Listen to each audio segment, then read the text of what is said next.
নমস্কার বন্ধুরা, আমি যন্ত্রমন্ত্র তন্ত্র ছাড়াই এমন একটি ক্রিয়া বলতে চলেছি যে ক্রিয়ার দ্বারা তোমরা একটি মনজা ভূত সিদ্ধি করতে পারবে। শোনো সাবধানে।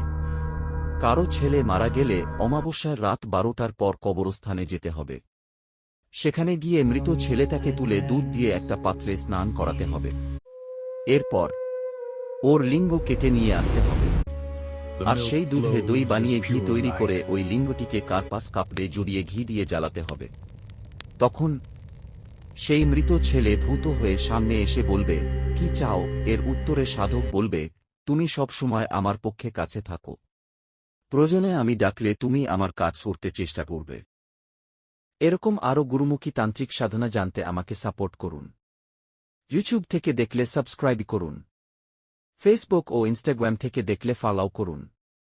চ্যানেল নেম সুভাষ তন্ত্র ইউনিভার্স, এবং লাইক কমেন্ট শেয়ার তো করতে ভুলবেন না।